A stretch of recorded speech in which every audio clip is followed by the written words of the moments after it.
I think this pandemic, one of the things it's done is really put in perspective the importance of a solid education. Not only preparing our students to work through troubling times like the ones we faced ourselves, but also kind of how to manage last minute changes, but realize that it might be a challenge and something that we need to overcome as a community and as a whole. We believe that consistency and best practices creates a culture of success. So in this last year, we had to really be conscientious of where we were being prescriptive in our expectations for kids, but also where we were being responsive to the needs of our community. So in actuality, there is no way for us to get to the academic press if we don't address the culture of care first. So that's really been our priority during this first semester. We've put programming in place to make sure that our students are taken care of. When the kids are well, they'll thrive and continue to grow. At the same time, our teachers have taken the curriculum and they've looked at where we had gaps. They looked at where maybe the pacing maps were a little too slow or maybe a little too fast. And they have redrawn those maps to determine the pacing for our kids. We really want to accelerate and not remediate. That just meant when our kids came back to school that we wanted to make sure that they were receiving grade level standards, and all of our kids are receiving that at this time. So we have been able to continue with our action plan, our goals, our mission, our vision. We want kids to receive high level new learning every day. I'm ready for my future because my institute prepared me to be a leader for this country. What I really loved about being in the Leadership Institute is they taught me how to come out of my little shell that I was in as a little freshman. And I believe it's teaching me how to come out into this big world that we live in. I'm just glad that I've been able to come out of that. I'm ready for my future because I'm learning real world life skills in maintenance and repair. You don't never know when you're driving, you can get a flat tire.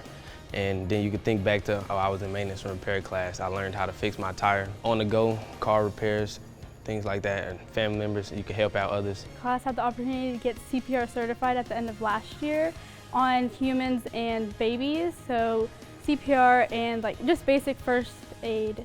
I'm ready for my future because of the hands-on skills and leadership qualities it has instilled in me to prepare me for my future medical career.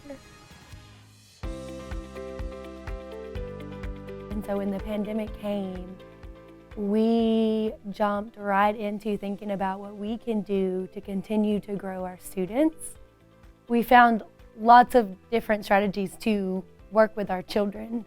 So I would stay on in the evening 2 to 3 times a week and provide them like an hour or a little more on difficult concepts that I knew that they were still struggling with and needed help with. One of the things that I did was I would have bedtime stories with Stidham at night. So I would get online and I would read Harry Potter to them live, and they would be in the chat talking about the book and catching up with each other. And it was just a way for us to feel more like a family since we were separated by the distance. I think it was a benefit starting my career in a pandemic. So other teachers really helped me out in so many ways my first and second year. I mean, I would be a completely different teacher without the support of all of them. And I really have enjoyed teaching thus far. I will probably stick with it for many years to come.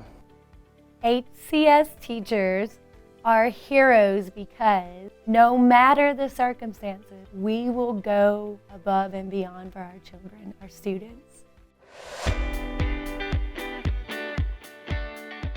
We are constantly looking for resources to be able to pour into our schools to be able to have better communities.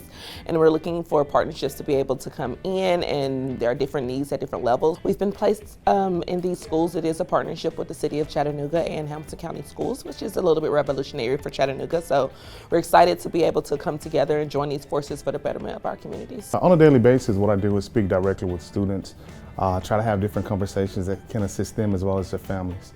I try to introduce them to our nonprofit, to Northside Neighborhood House in general, to not only address the issues of the students, but also of the family.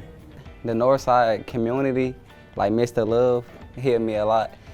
He need help at math, he set you up with a math teacher, whatever, he just helped a lot. The school nutrition team knows how important it is for students to have access to food. They are not able to learn if they don't have food, and that's true if they're learning from home or if they're learning in school. So we've been providing take-home meals or pick-up meals for students who are in quarantine, or when a school goes remote, we offer meal pickup for families. We all just came together as a community to make sure that students had what they needed. A sick child can't learn. So that became part of the nurse's responsibility, is to make sure that that child was well enough to be in school. So then we have the capability of assessing them right there in the school system. If the parents agree, we can do a COVID test and let the family know immediately if their child is positive or negative. I came out of a hospital system, and Hamilton County School System has the best medical program. One-to-one, having a clinic that we can come to when we're sick, and we can call or get a telehealth appointment or make an appointment to actually go in and see a provider. The providers began at the immunization events. They always came and monitored patients for us. Right along with the one-to-one health clinic is our Ed Health Pharmacy. It's beyond believable.